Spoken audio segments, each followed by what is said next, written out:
Part 3. Unjust cause. And yet I was choking in my heart, and was longing to confound all these with contrary maxims. For I have been called among the deep thinkers the worst cause on this very account, that I first contrived how to speak against both law and justice. And this art is worth more than 10,000 staters, that one should choose the worst cause, and nevertheless be victorious. But mark how I will confute the system of education on which he relies, who says in the first place that he will not permit you to be washed with warm water. And yet, on what principle do you blame the warm baths? Just cause. Because it is most vile, and makes a man cowardly. Unjust cause. Stop! For immediately I seize and hold you by the waist without escape.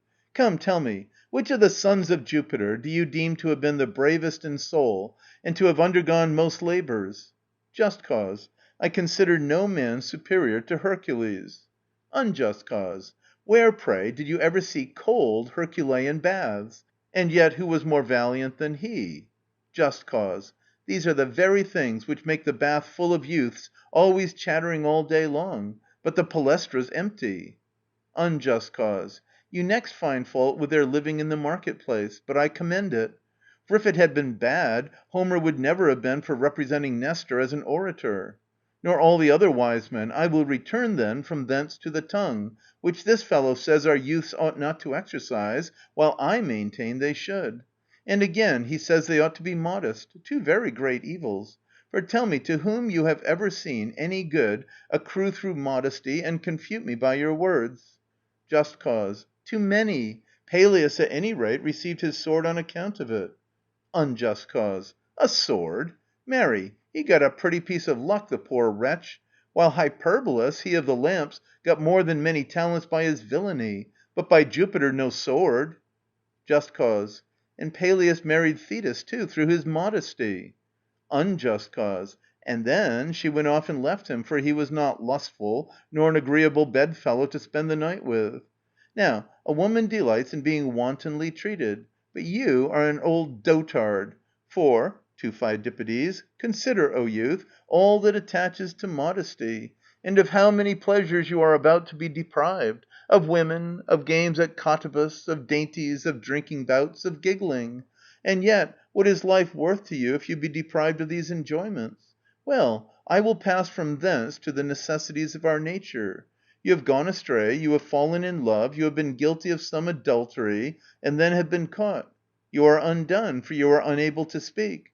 But if you associate with me, indulge your inclination, dance, laugh, and think nothing disgraceful. For if you should happen to be detected as an adulterer, you will make this reply to him, that you have done him no injury, and then refer him to Jupiter, how even he is overcome by love and women.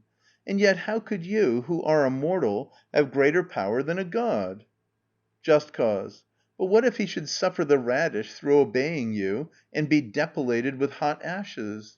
What argument will he be able to state to prove that he is not a blackguard? Unjust cause. And if he be a blackguard, what harm will he suffer? Just cause. Nay, what could he ever suffer still greater than this? Unjust cause. What then will you say if you be conquered by me in this? Just cause. I will be silent. What else can I do? Unjust cause. Come now, tell me, from what class do the advocates come? Just cause. From the blackguards. Unjust cause. I believe you. What then? From what class do tragedians come?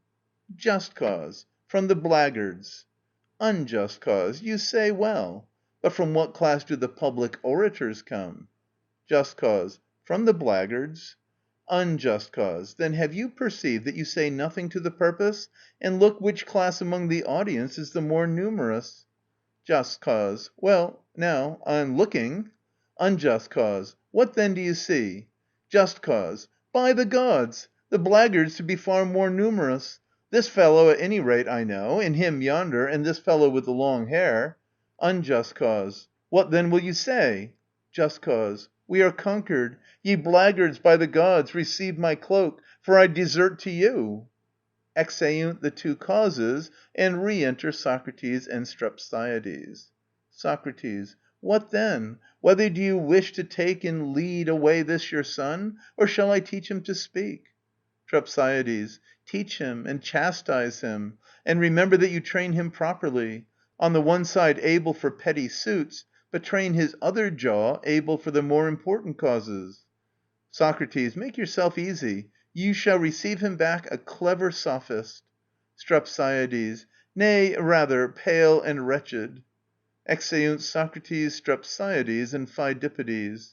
Chorus. Go ye then, but I think that you will repent of these proceedings. We wish to speak about the judges, what they will gain, if at all they justly assist this chorus. For in the first place, if you wish to plough up your fields in spring, we will reign for you first, but for the others afterward. And then we will protect the fruits and the vines, so that neither drought afflict them, nor excessive wet weather. But if any mortal dishonor us who are goddesses, let him consider what evils he will suffer at our hands, obtaining neither wine nor anything else from his farm. For when his olives and vines sprout, they shall be cut down. With such slings will we smite them. And if we see him making brick, we will rain, and we will smash the tiles of his roof with round hailstones. And if he himself or any one of his kindred or friends at any time marry, we will rain the whole night. So he will probably wish rather to have been even in Egypt than to have judged badly.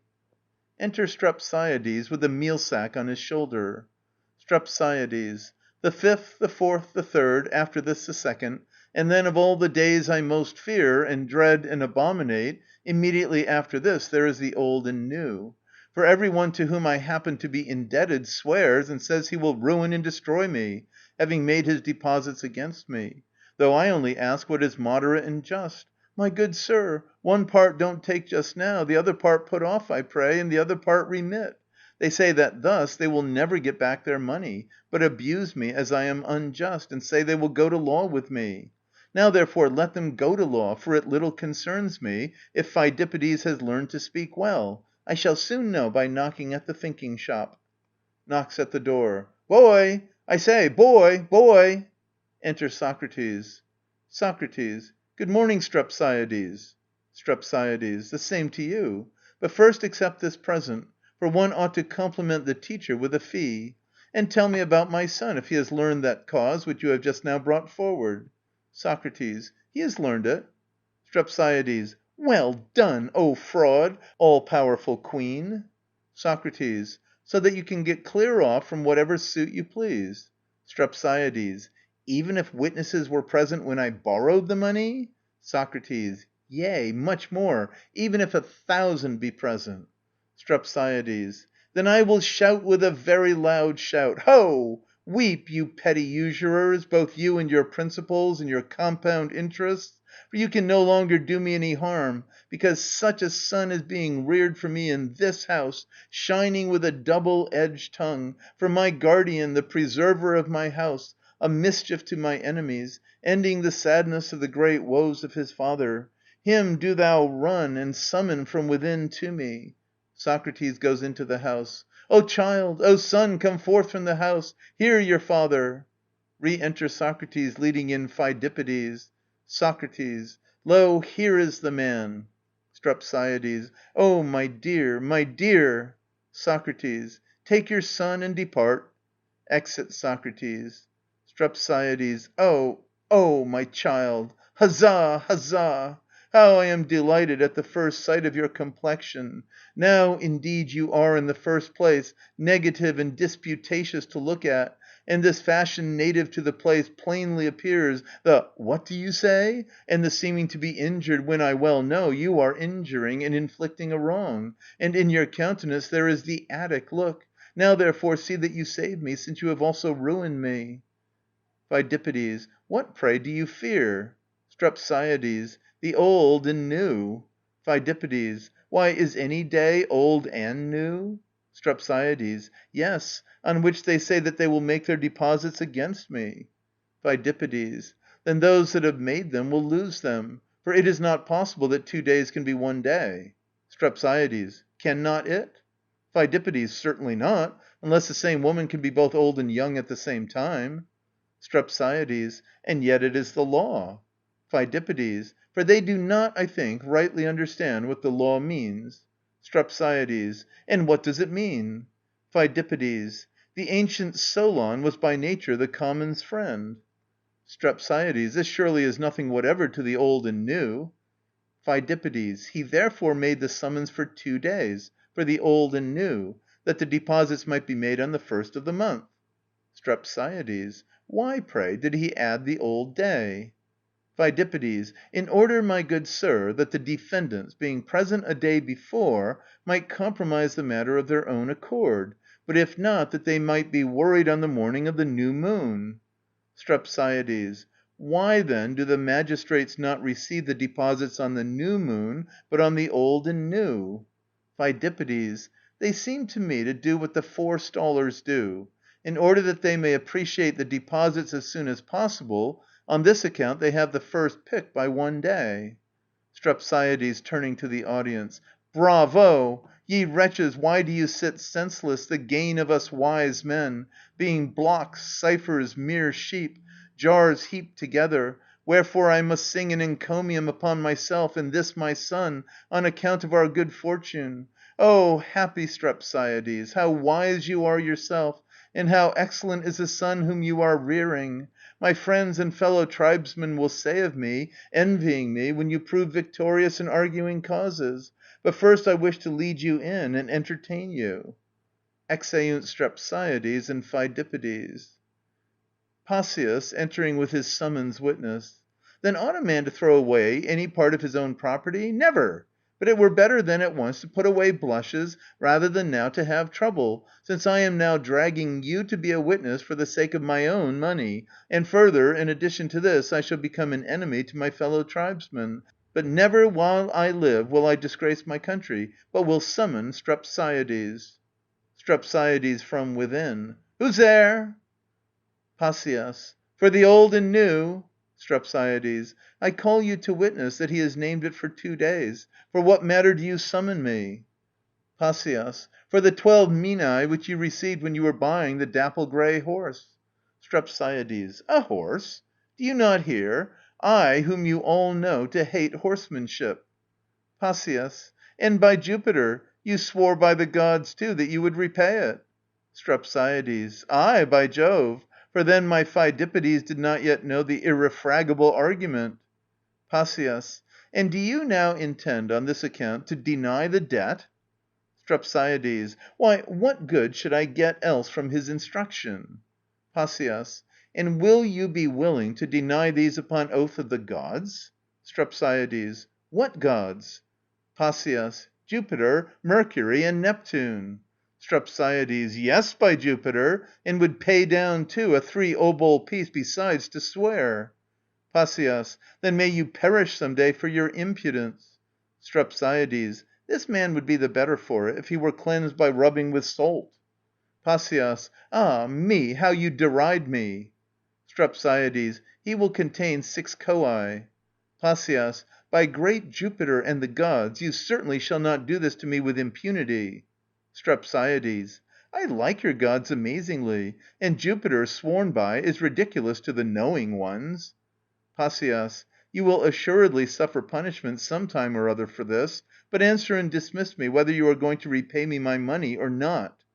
STREPSIADES. Keep quiet now, for I will presently answer you distinctly. Runs into the house. Pasias (to his summons witness). What do you think he will do?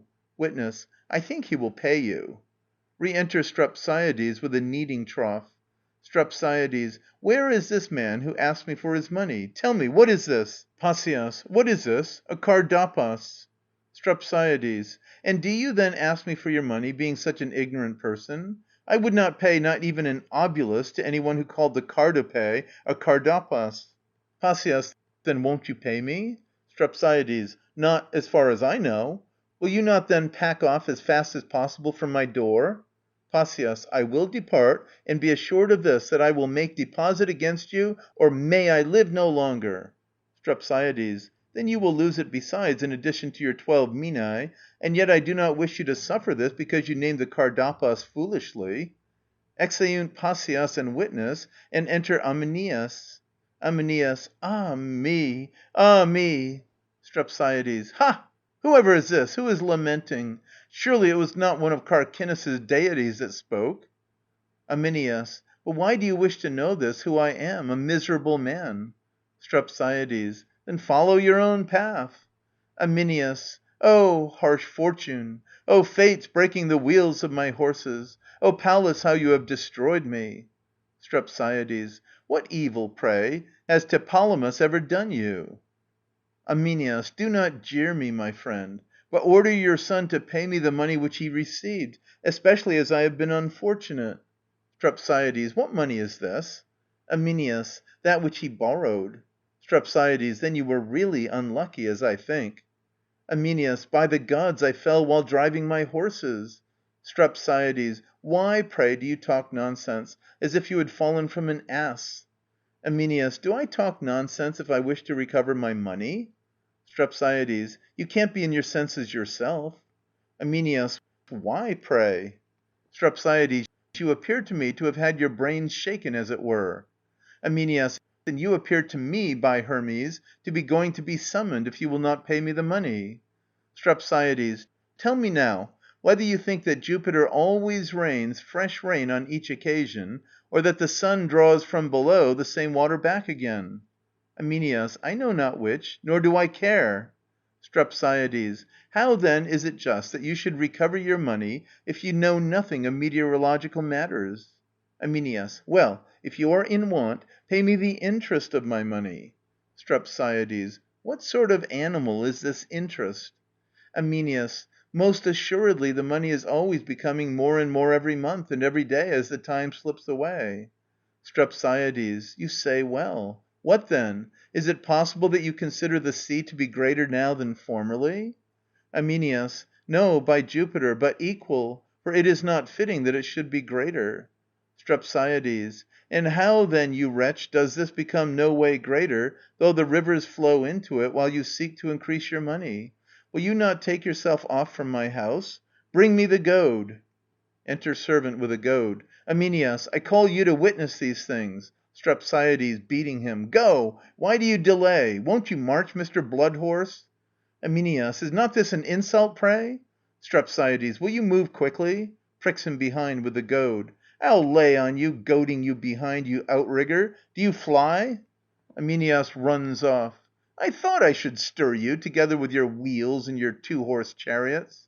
Exit STREPSIADES. Chorus. What a thing it is to love evil courses! For this old man, having loved them, wishes to withhold the money that he borrowed.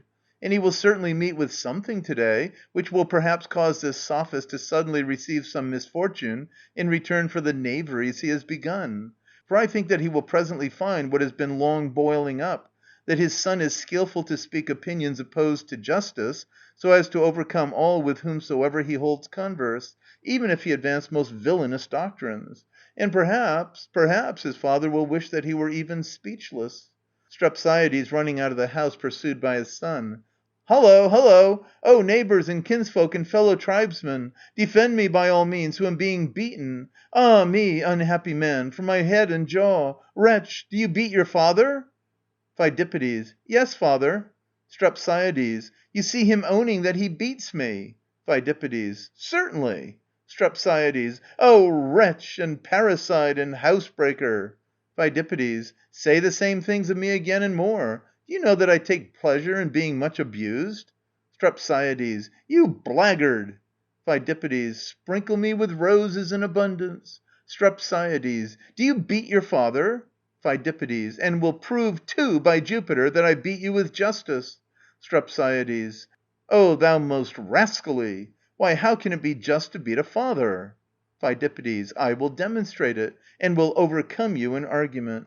STREPSIADES. Will you overcome me in this?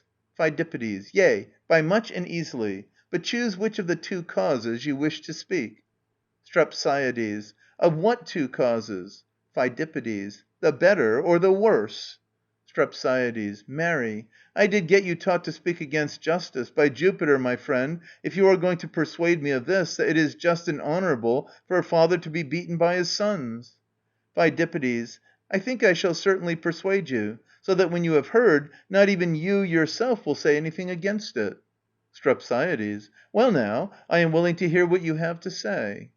Chorus. It is your business, old man, to consider in what way you shall conquer the man. For if he were not relying upon something, he would not be so licentious. But he is emboldened by something. The boldness of the man is evident.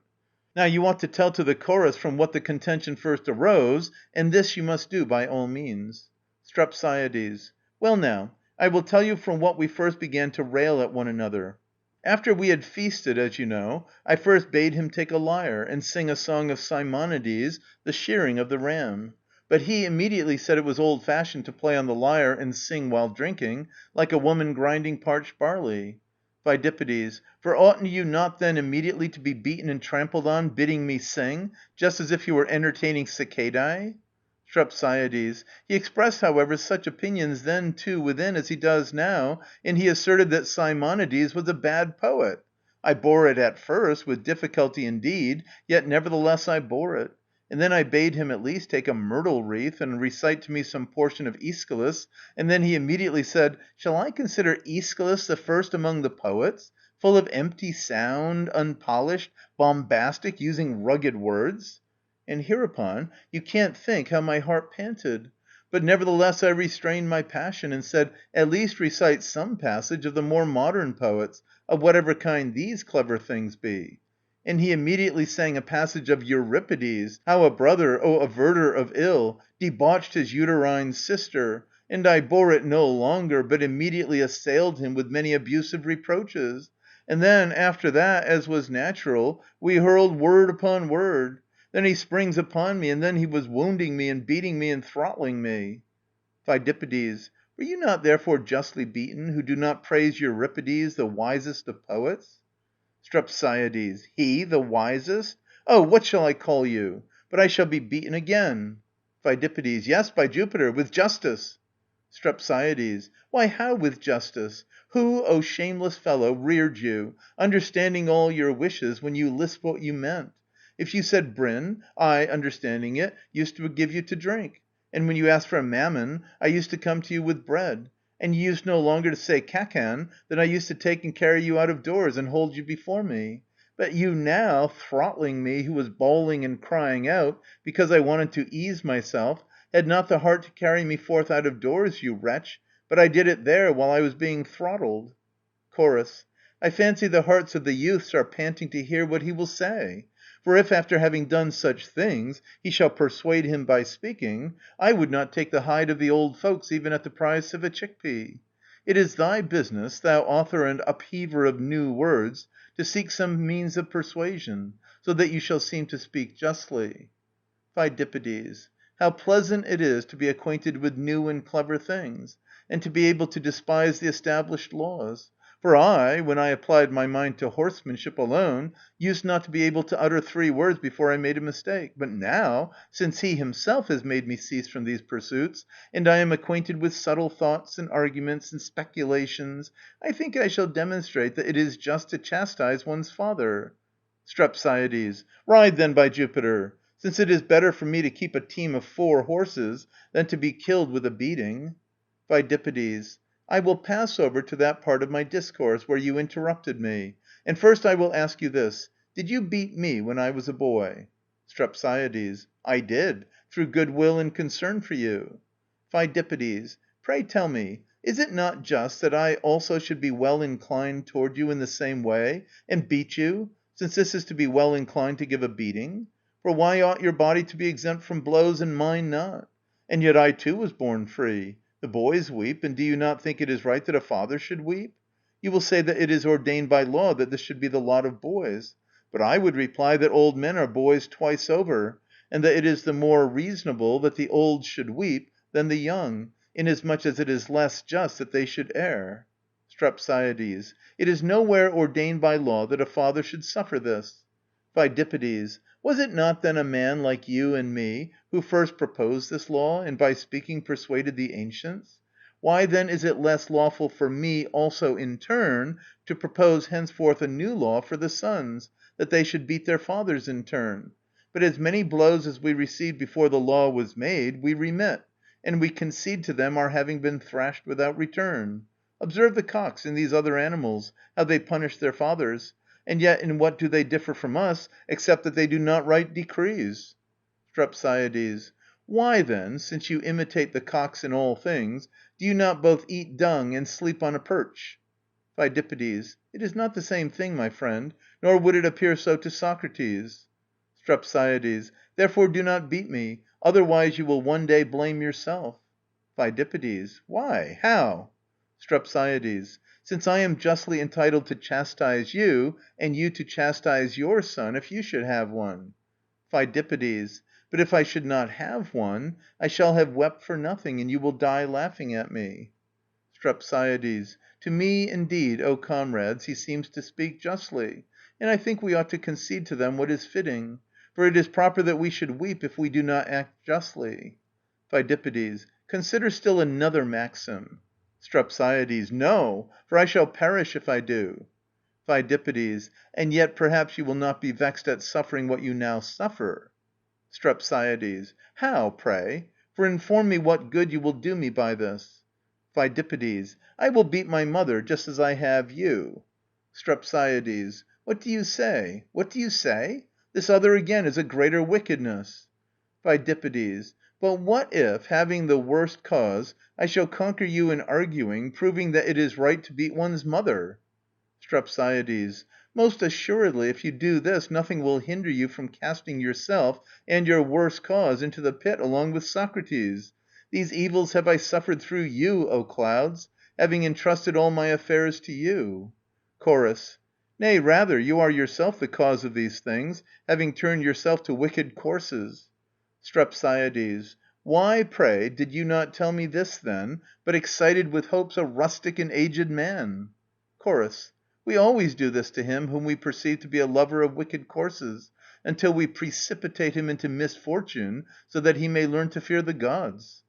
Strepsiades. Ah me! It is severe, O clouds, but it is just, for I ought not to have withheld the money which I borrowed. Now therefore come with me, my dearest son, that you may destroy the blackguard Chaerephon and Socrates, who deceived you and me. Pheidippides. I will not injure my teachers. Strepsiades. Yes, yes, reverence paternal Jove. Pheidippides. Paternal Jove, quotha! How antiquated you are. Why, is there any Jove? Strepsiades. There is. Pheidippides. There is not, no, for vortex reigns, having expelled Jupiter. Strepsiades. He has not expelled him, but I fancied this on account of this vortex here. Ah me, unhappy man, when I even took you who are of earthenware for a god. Pheidippides. Here rave and babble to yourself. Exit Pheidippides. Strepsiades. Ah me, what madness! How mad then I was when I ejected the gods on account of Socrates. But, oh dear Hermes, by no means be wroth with me, nor destroy me, but pardon me, since I have gone crazy through prating. And become my adviser, whether I shall bring an action and prosecute them, or whatever you think. You advise me rightly, not permitting me to get up a lawsuit, but as soon as possible to set fire to the house of the prating fellows. Come hither, Xanthias. Come forth with a ladder and with a mattock, and then mount upon the thinking shop and dig down the roof, if you love your master, until you tumble the house upon them. Xanthias mounts upon the roof. But let some one bring me a lighted torch, and I'll make some of them this day suffer punishment, even if they be ever so much impostors. First disciple from within. Hullo, hullo! Strepsiades. It is your business, O torch, to send forth abundant flame. Mounts upon the roof. First disciple. What are you doing, fellow? Strepsiades. What am I doing? Why, what else than chopping logic with the beams of your house? Sets the house on fire. Second disciple from within. You will destroy us, you will destroy us. Strepsiades. For I also wish this very thing, unless my mattock deceive my hopes, or I should somehow fall first and break my neck. Socrates from within. Hullo, you! What are you doing, pray, you fellow on the roof? Strepsiades. I am walking on air and speculating about the sun. Socrates. Ah me, unhappy! I shall be suffocated, wretched man. Chaerephon. And I, miserable man, shall be burnt to death. Strepsiades. For what has come into your heads that you acted insolently toward the gods, and pried into the seat of the moon? Chase, pelt, smite them for many reasons, but especially because you know that they offended against the gods. The thinking shop is burned down. Chorus. Lead the way out. For we have sufficiently acted as chorus for to‐day. Exeunt omnes. End of Part 3.